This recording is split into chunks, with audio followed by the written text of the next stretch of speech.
This is the Toshiba Satellite Click 10 here at IFA 2015, and this is a 2-in-1 based on Intel Atom X5 in this version that we're looking at here. 2 gigs of RAM and 32 gigs of storage. Now, 10-inch tablet screen there, and the resolution there is 1920 by 1200, so you've got a nice full HD resolution on the screen there. It's fairly light as well. Plastics all around, and it's not a very smooth finish around the tablet there. It could be a lot smoother and a lot more comfortable to hold.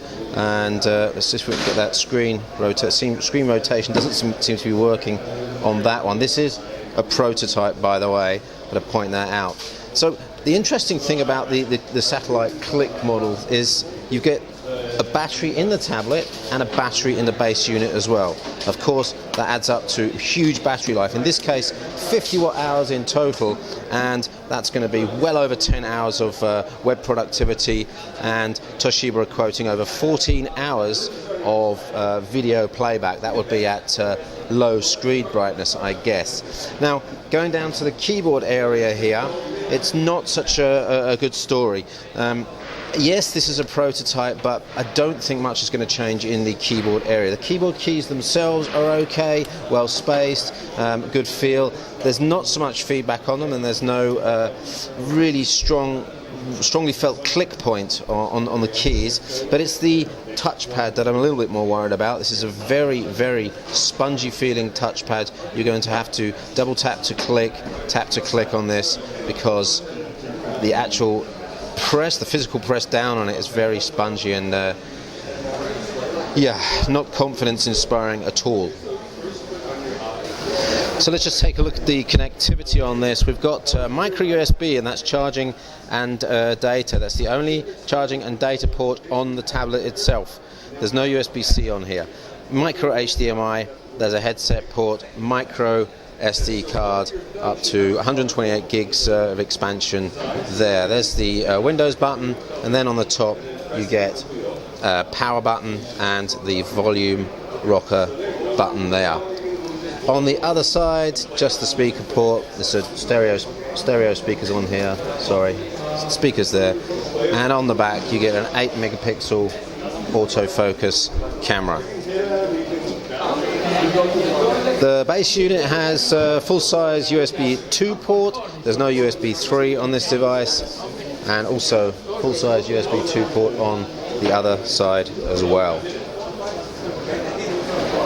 So the tablet clicks into the base like that, and there's a button to extract the tablet from the keyboard base. Now, the actual hinge itself is just a center point hinge, and there's a little bit of play there. In fact, there's a lot of play there, and that's not so good if you're touching the unit there. It does, because of the battery in the base unit, lean back a good way, and at full lean back it doesn't have any sort of weight distribution issues. It's not going to tip backwards.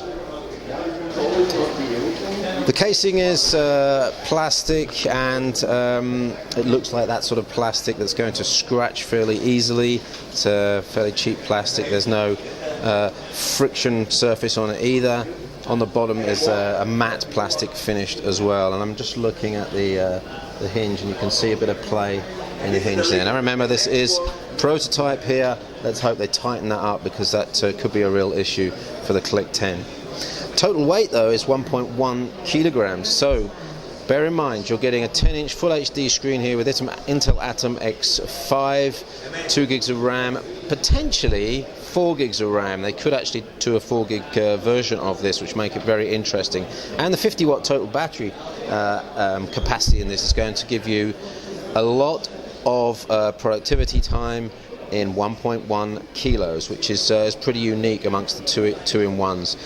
For example, the Acer Switch 10V that we looked at yesterday was weighing 1.2 kilograms with half the battery size. So Toshiba here have listed €499 entry-level price for this in Europe, which I find a little bit expensive considering some of the other options in the market at the moment, although this is fairly unique with the 50 watt hour battery.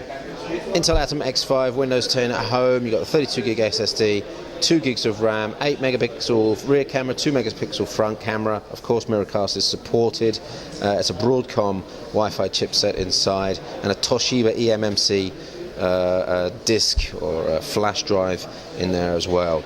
Dual speakers, and of course their claimed 14 hours 45 minutes of battery life. So the Click 10 is a really interesting device, but needs tightening up before it goes to production, in my opinion. And also that price of $499 seems a little bit high for what we're getting in terms of build quality and that touchpad and just overall connectivity. No USB-C on there and no separate power charging. Just to bear in mind that micro USB charging on this for 50 watt-hour battery is going to take an extremely long time. So that's the Satellite Click 10 here at IFA 2015. My name's Chippy. Thanks for watching.